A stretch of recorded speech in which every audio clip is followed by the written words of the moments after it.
Welcome. You're listening to Dewstone Redemption, or you might be watching on a video.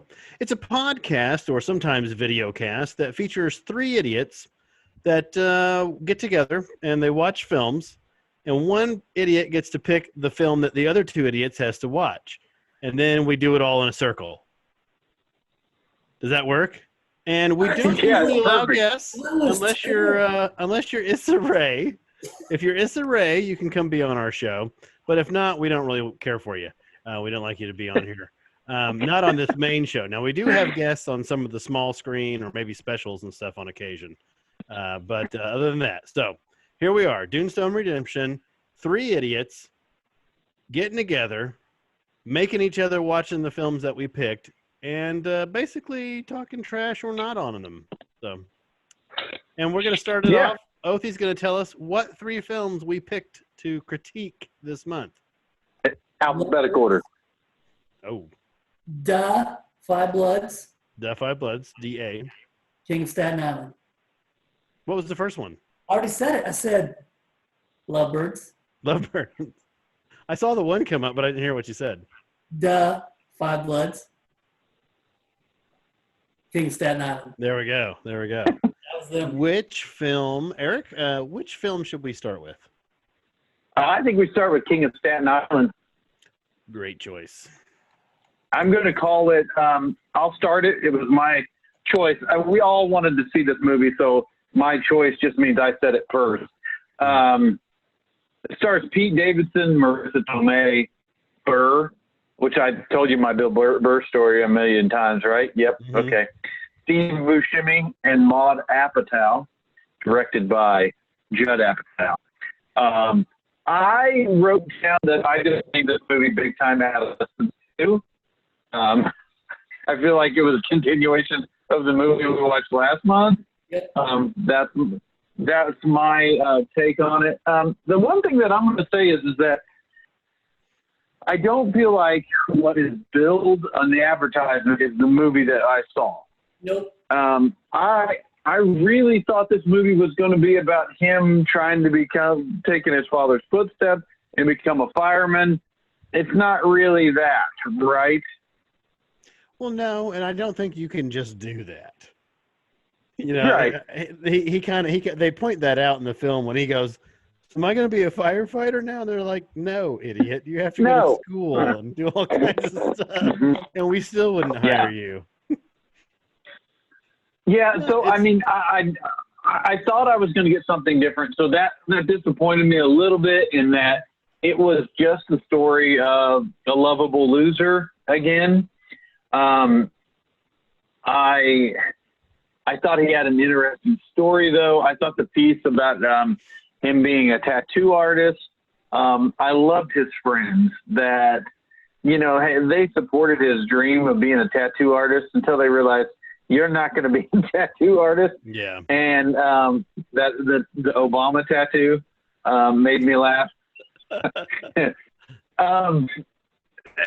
so, the story, it's interesting that he's this lovable loser, but his friends are the ones that get in this place in the movie where they make some really bad decisions.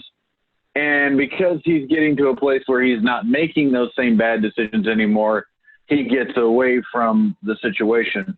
I don't want to run too much in the movie. So I thought it was good in that aspect. I thought, I kept thinking about with the tattooing piece of this movie. You ever had a friend that you just needed to tell, hey, you're not really that good at something? I guess, yeah. Yeah, I have some of those. I'm not as good a friend as most people because I just keep my mouth shut on some of that shit. Yeah. I will go on record in saying, I think home brewing beer is fun for somebody probably, but I don't want to taste yours because then I get put in that awkward situation every time. What do you think? Want to try my home brew? Yeah. Oh yeah. No. Okay. Yeah, I'll try it. And you drink it, and they're looking at you like, oh. I bet you it's going to be the best beer he's ever drinking. And you're like, you like hops, don't you? Oh, yeah, I bought 17 types of hops and put it in there. Yeah, this is the most bitter, disgusting shit I've ever drank in my life. So I need to number of ask you people guys as my friends, is there something that I don't do well that I think I do well besides play golf? Well, first of all, I think you're using No. the term friends pretty loosely. Oh, okay. So let's start there. So making friends is my thing that I need working at. I don't know. Great. I guess I don't expect much from you, so Yeah, I get what I'm fair enough. expecting. I don't know. Yeah. Promise, over deliver. It's amazing. You do a good Yeah, job. you make me laugh, and that's all I've ever cared about. This is not. That wasn't really therapy. That was just kind of a stupid throw that up there for. Quit doing your hair in the camera. It's not a freaking mirror. I know. Put a hat on. It or is something. now. I look freaking good. Oh my gosh. All right, so my piece is that Back to Staten Island. back to Staten Island. I feel like I just wasn't that engaged in the character. I love Marissa Tomei. She was good in this. Was like she's good in a lot of things. Steve Buscemi not having a big love that guy. I have a warm place in my heart for Bill Burr. I think he's developing as a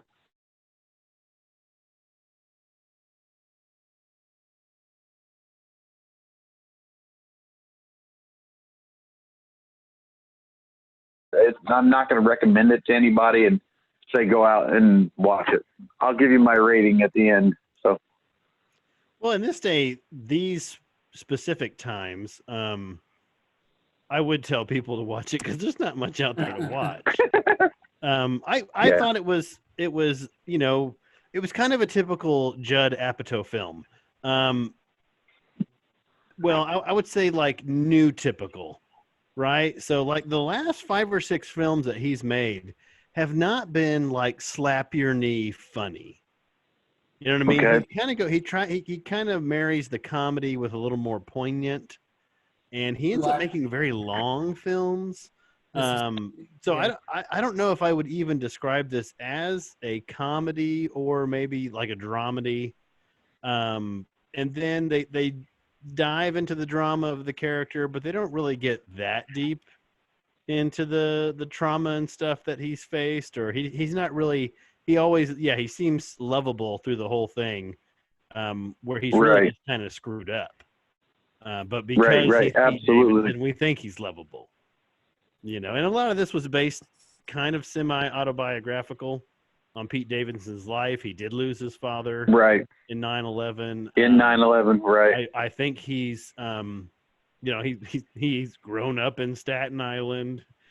He is the current King of Staten Island, if you want to hold that moniker. But no, I think it was a good film. And I'm liking Pete Davidson as an actor. I think he's becoming a really good actor. I liked him in that Big Time Adolescence. I liked him in this. So far, he's only playing kind of versions of himself. It'll be interesting to see, what they're going to be doing. He's in the upcoming Suicide Squad. Yeah, Suicide Squad film. So he's probably just going to be another version of himself in that one as well. He'll be kind of like comic relief or something, I suspect. But it's interesting to watch this guy grow. He joined the cast of Saturday Night Live at like 19 years old, which is insane. Mm-hmm. That's like feeding somebody to the wolves. So we've watched him grow up a little bit and struggle. I like this film. I would tell people, hey, if people are like, hey, I got nothing to watch right now, I'd be like, hey, watch King of Staten Island. Have you seen that yet? Most everybody has already. It's probably been more widely watched in this day and age because it came out now than it ever would have been. So that's kind of good for him. But, I'm with you. It's not a hit out of the park, but it's pretty watchable. And I liked Bill Burr in it as well. He's looking for a father figure in his life. He doesn't want the one that shows up, but hey, that's the breaks, kid. And you were talking about kind of the paths that him and his friends were going, and he is at that turning point where he's going to turn his life and steer it one direction, or he's going to decide to, stay where he is in life right now. So I would tell people to watch it. Othie, what'd you think about it, man? Well, if you guys will let me, I'd like to talk to Pete directly, if I might. Do it. Pete, love your movies, love your stand-up, love you on SNL, but it's time to get some new material. See, he's playing the exact same guy Yeah. and everything. In fact, there's a movie I know you guys didn't see called The Setup on Netflix, where he plays a gay guy, and he's got a small part in it. It's the same character I've seen in every other movie, just he's gay. Mm-hmm. And like you said, I think he's becoming a good actor, but it's the same stick, like exactly the same stick. And that's why I kind of zoned out on this. I wasn't really into it at all. What was the other thing? And I was kind of ticked that I paid $20 to watch it. I was like, man, this just wasn't into it. I'm like, I've seen this movie, and I've seen you in this movie, and The Big Time Adolescence and other things. So I gave it like a low Odenkirk maybe. I think that's like a 5. So as soon as I got maybe an hour into it, I was already over it. I think that's fair. That's fair. That's totally fair. I'm not going to give him. went a Hoskins Yeah. a 6. Yeah. I was going to give him a That's what I Hoskins gave as well. Okay. I wasn't going to go any higher than a 6. Yeah. It's it wasn't shut it off movie. Mm-mm. No, and the thing was, this was supposed to go to theaters, and that's It was not going to do well in the theaters. No, this was definitely a direct to Netflix in my mind. If people would have had their choice of films coming out on a Thursday night, this is not it. this is not what they would have. Right. They would have picked, and the ones that did see it would not have been super thrilled about it because they have an opportunity. If Apatow would just go one direction or the other, if he would just make like the movie Funny People with Sandler and Seth Rogen, Yeah. if he would have made that just serious, it could have been it could have been poignant enough. It could have been like kind of really tear at your heartstrings enough. Or if he would have made it just funny, it would have been a good dark comedy. But he ended up making this right down the middle thing, and it's just you walk away and you're like, oh, that's a good film. Good way to put it. And you never think of it again. I hated that movie, by the way. That was one of me and Bridget's first date movies, and we walked away with thinking we were going to see something about funny people, and we saw something about the dark side of funny people, and we both went, that is not what we needed tonight. That's not what we wanted on a date night. And we regretted it. So I really don't care for that movie, and that's a good point. I think it might be a marketing error on the production company I agree. His production company, it's an Apatow production. That trailer. So I think he was so successful at Superbad and some really good comedies and stuff in the beginning. Bridesmaid type stuff. Now he wants to do more serious things, but he still is in the mindset of I've got to market this as a comedy. He's or got no one's going to go see it. That's what I'm known for. Well, what was the one? He could do something like Punch Drunk Love, and it would be amazing. He could do something like that. He just needs to go full tilt and all in. Yeah. And that's a Paul Thomas Anderson Drunk Love, isn't everything that.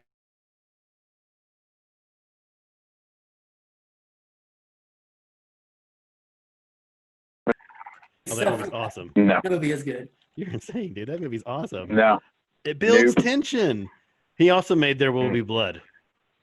Fantastic. I do not need tension in my life, buddy. Oh, my God. Don't need it. But you did notice that was Judd Apatow's daughter that played Pete's sister in the movie. Yeah. That's Maud Apatow. Yeah, that's so. I do that. Yeah, she's been in like 6 of his films now or something. Yeah. All right, so that is The King of Staten Island. By the way, it had an 86% audience rating on Rotten Tomatoes, higher than we gave it, a 7.2 on IMDb. So people are not like us, or they're just that hungered for movies right now. So, all right, so Othie, you get to kick us off on the next one that was your pick. Yeah. It was called The Lovebirds. It has a 51% audience rating on Rotten Tomatoes, a 6.0 on IMDb, and you're up. So I would say, first of all, again, this was supposed to go to theaters like The King of Staten Island. Instead, it went straight to Netflix, and boy, this was terrible. This reminded me of Date Night, but not as good. It had a few laughs, but Date Night 2. Date Night 2. Mm-hmm. I don't think I had a connection between them. I didn't feel any chemistry between the two leads, and that just I didn't care. And there wasn't anything funny really. I don't remember laughing once. Not even with the guy that got in their car and they chased down the bike. Like that could have really been a funny moment, and I just didn't laugh at all. I'd almost turned this one off to do something else, and then I realized, oh wait, we're reviewing this one. I have to watch it. That's how bad I thought this was, and I'm like, man, our picks are terrible this month. And this is on me because I thought the trailer looked magical. Yeah.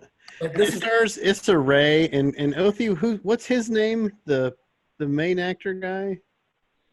I just think of him from Silicon Valley. Big.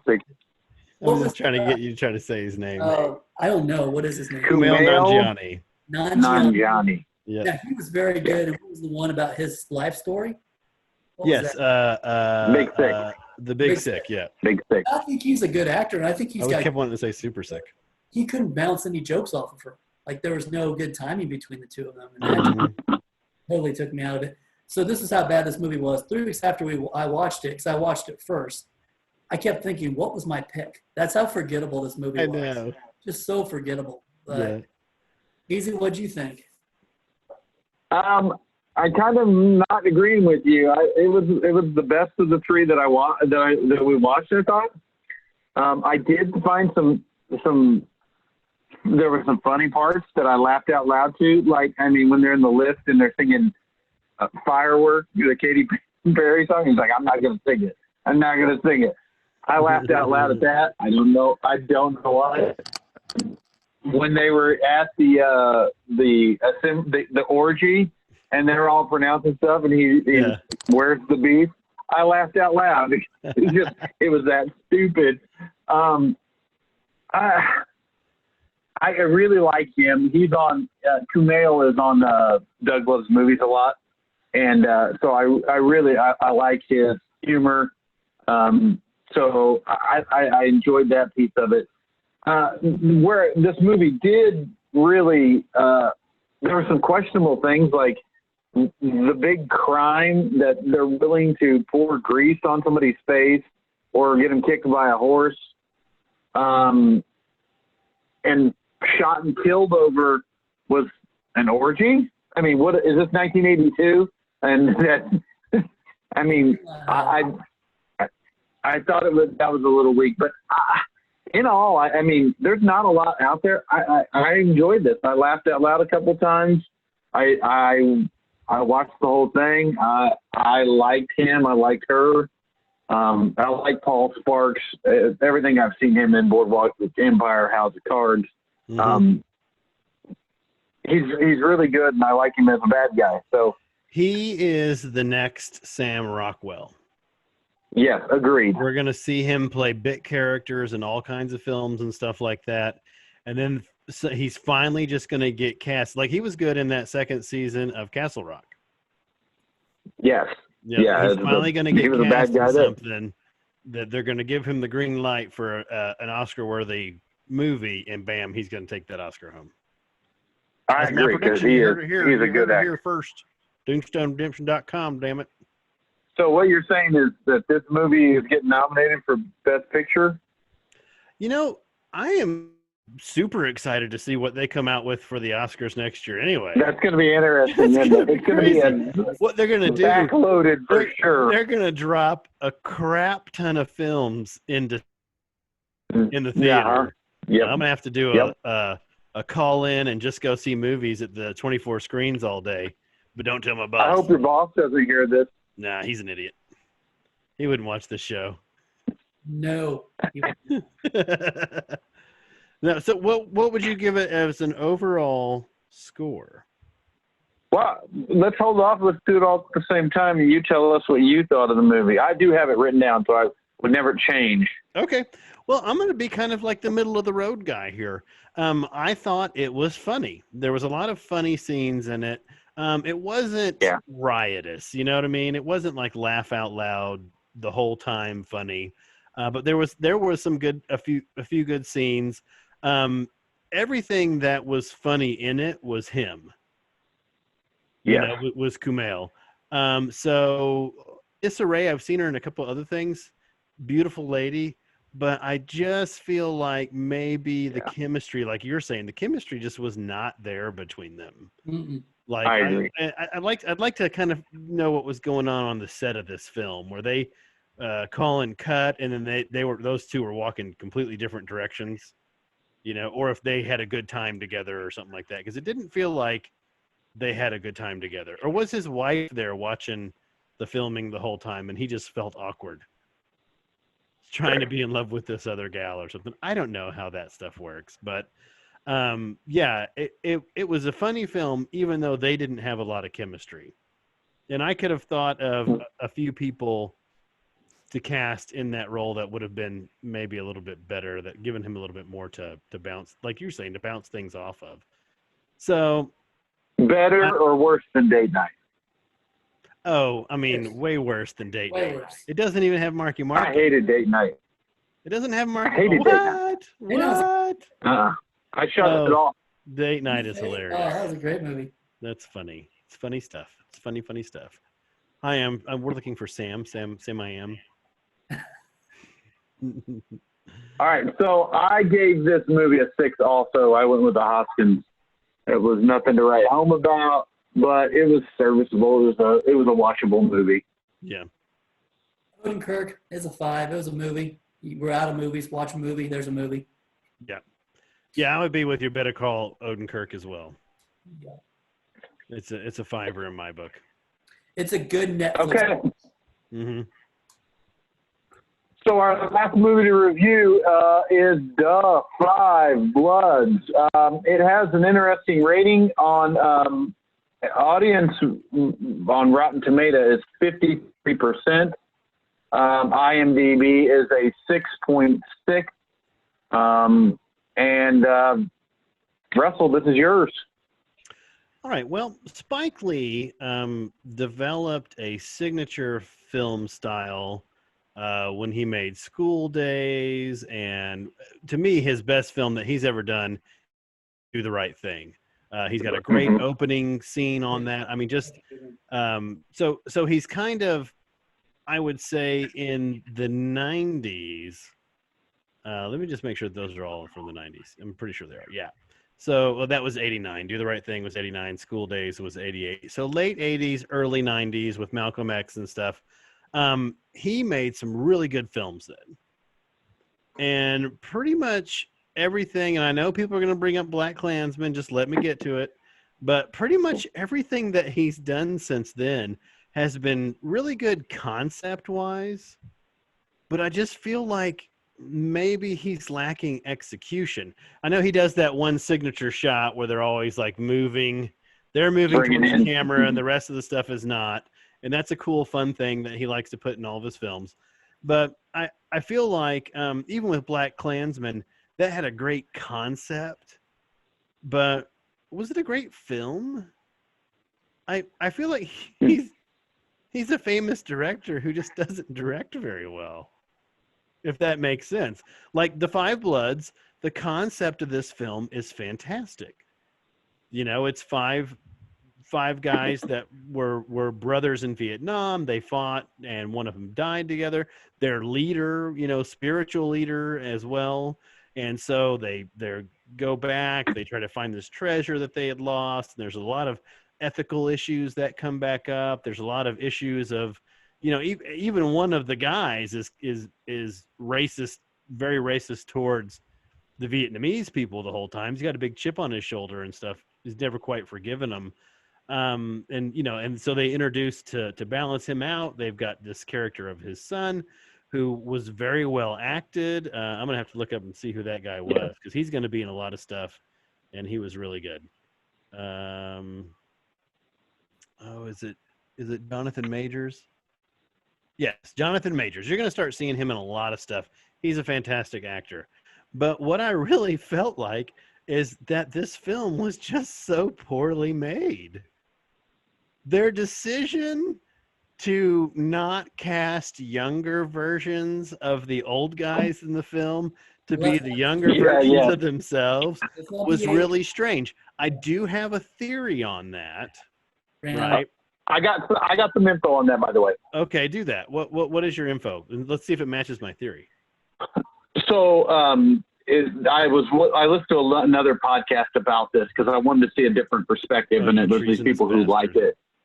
But what they said was that Spike Lee said that Netflix didn't provide him enough money to hire younger actors, number one. Mm-hmm. But number two was that it is hard to make the parallel between the younger actor and the older actor. And when I heard that, I thought, what a bunch of lazy filmmaking then if you can't make me understand that this guy equals this guy, right? Yeah. So all you did was you made it easy, and it was confusing. I'm sorry, I'm taking over for your. It was kind of weird. I'll come back to it. My theory on why it may kind of work a little bit is, so everything that they were showing in there was their memories, right? It was based on the memories that they had. So if you remember something that you did when you were 12 years old, you don't remember it with your 12-year-old mind. You look at it now as a memory that you're seeing now from your age. And if they would have just I get where they come explained it that way and say, well, you don't have the ability to be 58 years old and remember how the world seemed to you when you were 28. You can only remember your thoughts from it and now see them from your perspective of a 58-year-old. That might have made sense to me. That was the only thing I could think. The fact that he was like, we didn't have enough money. Well, I mean, Jesus, could you at least given him like different hair or something? I mean, it was literally they just clothes or So I don't really buy that Netflix didn't give him enough money to properly make this film. I just feel like it was a very poorly made film. It was like a B movie with phenomenal actors and a great director. And so for that reason, it just kept throwing me out of the film. That kept throwing me out of the film. I had to think about other things every time. Russ, why don't you jump in and I'll clean it up. Well, I just felt it was so slow that the first hour I just could not. I actually turned it off and went back to it. It's too slow for me. I did the same thing. Yeah, and I thought there was going back to the last movie. I didn't feel a huge connection or chemistry between these four guys either. Like they were, I don't know. If I'm your brother and something's happened, I would feel like we've got a stronger connection than going so long without seeing each other too.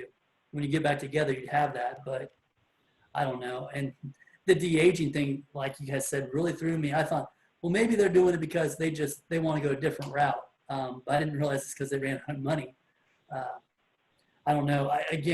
I thought this could have been better written and directed, and I'm surprised that it was Spike that did this.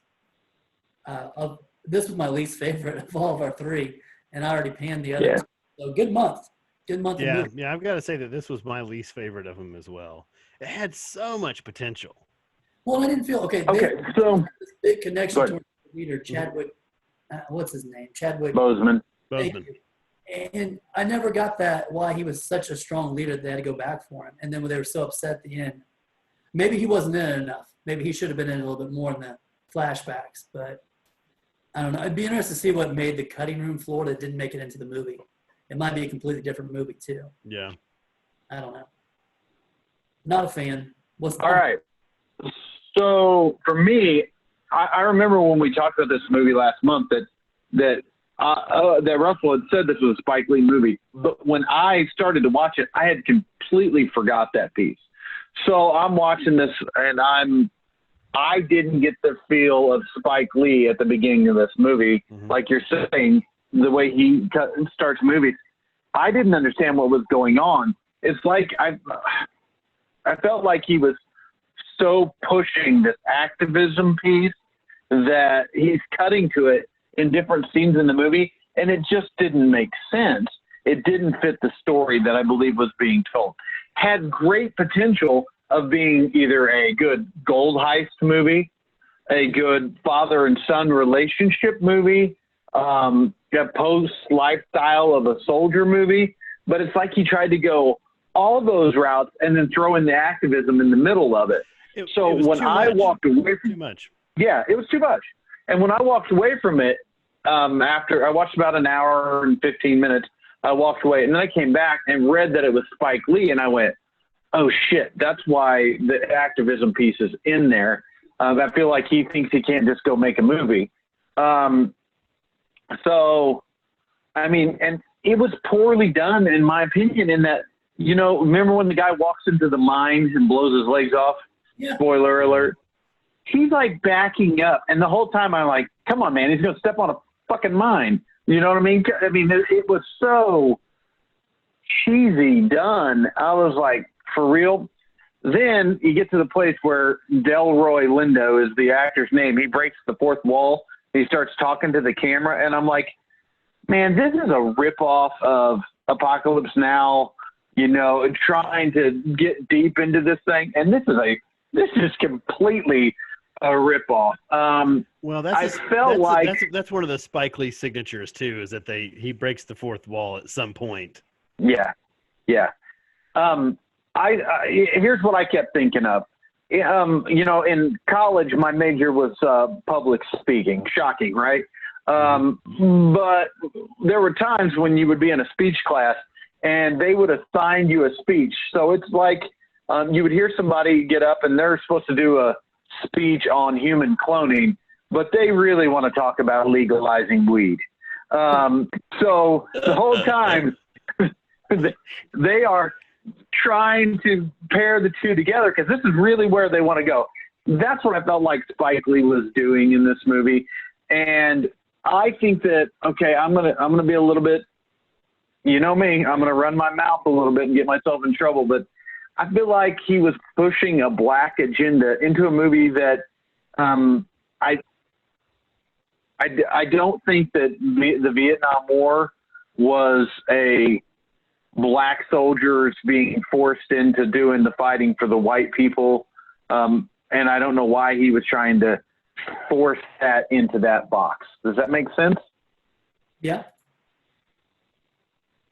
So, you know, I was doing some research after, because I'm like, maybe I just don't understand. You know that of the people who died in Vietnam, that 86% of them were white males. I don't know why you decided to take the Vietnam War and tell a story about racism. Other than the only person that was racist in that is the main character, that Delroy, towards the Asian people. So I felt like it was trying to force a political agenda on top of not being shot well, not being developed well. I'm giving this movie a Rob Schneider, which is a deuce. I hated it. You hated it, huh? Yeah, I think he tried to I was excited to see a film that was going to be the black perspective of the Vietnam War, because, you know, we know that veterans came back from Vietnam and were treated like dirt. Well, imagine if you went to Vietnam and you were already in a society that was treated like dirt. How bad you were treated when you got back. So not only, you know, does everyone bust on me because I'm black, but now it's because I'm a Vietnam vet as well, you know. So they came back, they were even more disenfranchised, and they were disenfranchised people that were fighting for freedom in a foreign land, and they were like, what are we doing here, you know? So and they, you know, they got drafted as well. so they were forced to be there. It wasn't a voluntary. Yeah, but so was my dad, and you know, it's like I get it. I mean, they weren't forced there because they were black. No, they were a number in a lottery system. So, you know, but exactly. But they were, you know, they were like all the other guys, and they were forced to be there. So they were forced to be there. And I'm with you in telling the black side of the Vietnam War story. Well, that's what I was excited for, but I don't feel like I really got that. No, because I got way too much information in it. It wasn't. They didn't even focus on that. It was, and that's why I was excited to see the film and why I picked it. Because I thought, oh man, this is going to be great. This is going to be a real black perspective on what it was like in Vietnam, and I thought they were going to be trying to deal with that. I mean, I think they could have done 5 old friends get back together and go to Vietnam, and they could have totally blown over the cheesy A-Team shit in it. You know what I mean? Because that's what Right. it was. And then they're like going to stand their ground, and as if there's no law enforcement in Vietnam now. Like there's no Right. such thing as calling the police, or, it was just like. Well, what about this, please? It was what like about the fact that you have? Yeah, go ahead. Yeah, what about this piece where you have all this gold that's 3 inches under the dirt that's been sitting there for years? Well, that could years and years and years. That could be possible. I mean, but the mudslide is what uncovered. Yeah. That could be possible. I get it wasn't it. the finding the gold that pissed me off. It was the whole, it was the whole A-Team. I mean, it felt like an episode of the A-Team. It really did. You know what I mean? And then and then they're locked up and in the what was it, like a temple or something like that, and they're coming for us, and we're gonna have to make booby traps find our way out. Yeah. Then the frick call the police. And how terrible does that Jean Reno look now? Yeah, the guy that was the bad guy. He's put on a pound or twa. Yeah. Remember he was Leon the Professional. Yeah. Back in the day, and he was in The Big Blue, man. Fantastic film. Yeah. But so would you guys rate this film? I give it a 2. Rob Schneider. Yeah. I gave everything pretty much an Odenkirk. It's all 5s. I mean, it's good to watch new programming, but not the best new programming. Yeah. You're going a 5 on this? I would give it a Saget. Oh, wow. I would give it a Saget because I liked some of the individual performances. You can put Clark Peters in anything. He's from Trim A. He's from The Wire. You can put that guy in any film or any show, and I'll like him. Well, they cast him as you're the voice of reason. That's his job in every show he's ever in. Yeah. You're the voice of reason guy. He was the one that had the daughter. Yep. I know he had a daughter. Yeah. But and so no, very disappointed in this film. So and I don't mind a good political film, but you can't put everything in it. Can't do it all. You cannot put everything in it. So what you guys think? Agree. They've got to be better than this month. I hope. You want to go first? Which one of us is picking the Greyhound? I am. That's my pick because I want to see that. I'm excited about that. Okay, what is that? Where can we find it? I don't even know what that is. It's on Netflix, right? No, I remember, but it's Apple TV. Tom Apple Hanks. TV. Apple TV. That's right. It's a Tom Hanks' a war movie. Okay. So he's in it. He's a boat captain, I believe. Captain of a frigate. Boaty captain. I agree. Mm-hmm. World War II drama piece. Othie, what do you got? I'm going to pick a movie called Super Dark Times. Super Dark. It's on Netflix. It follows a bunch of high school kids that kind of get into trouble. Oh, well, that sounds fun. Yeah. All right. Okay. So that's a Netflixer. I'm going to pick, and I hope that it does come out. It's going to be an HBO Max film, so we might have to struggle to find it a little bit. It's called An American Pickle. I almost changed my pick to that, Russ. With Seth Rogen. Well, I was going to pick the Greyhound or American Pickle. That's what, So I'm glad Othie had some kind of dark horse coming out of the back there with some weird shit I've never heard of. I was like, yes, good job, Othie. You wanted me to go with the old guard. Yeah, we could review that in 5 minutes, man. I mean, it's the old flux. Yeah, it's just, it's a bunch of cutting room comic book stuff. They were like, hey, well, we swept all this in this dustbin. Should we just throw it out, or should we just make a film with it? Let's make a film with it. Have you watched it? Did you watch it? Yeah, I watched it. I mean, of course I watched it because there's nothing else to watch, buddy. It's not true. There's golf. And I like there is golf. Who's the main actress in that? Charlize Theron. There we go. That was the best you've ever said that. I think he's making fun of you. Get the hell So, going. you know what? Othie screws it up so bad, so often that half the time now I screw it up, and people correct me, and I'm like, "Listen, damn it, I know how to say it. I just got this This is friend that Othie's really thing. sucks at saying it, and The he other guy just screws does me it. up." Flip off. Because we're hanging out too much. Oh, that's great. So All right. those are our 3 picks for next month. They sound solid group. You Yeah. know, Well, a what's little crazy? bit of this, a little bit of that. It's crazy. I hadn't heard of your two, and you hadn't heard of mine. So this might be very interesting. That is good. That is good. Means you're doing something right. Yes. Right. Yep. All right. So where can they find us, Oath? It's your job. Do it. We are solely on TikTok. And TikToks are only 6 seconds each. So you have to watch about 70 of our TikToks to understand the show. Yeah. It's amazing. Follow us on TikTok. We do We're the really thumbs up funny dance, after thumbs 70. down dance. Sweet. TikTok. YouTube. I've been watching everything on YouTube because I could see faces. Spotify. Yep. You know, So, I've listened to the all right. podcast, but I've yet to actually watch one of the video ones. Really? Do you watch any through? Do you have an Apple phone?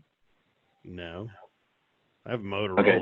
If you watch on the Apple phone, you can watch it in the podcast itself. It's the video. It's awesome. Oh, that's fun. Yeah. So, all right. I'm going to sign us off. Till next time. Peace out. Hasta luego.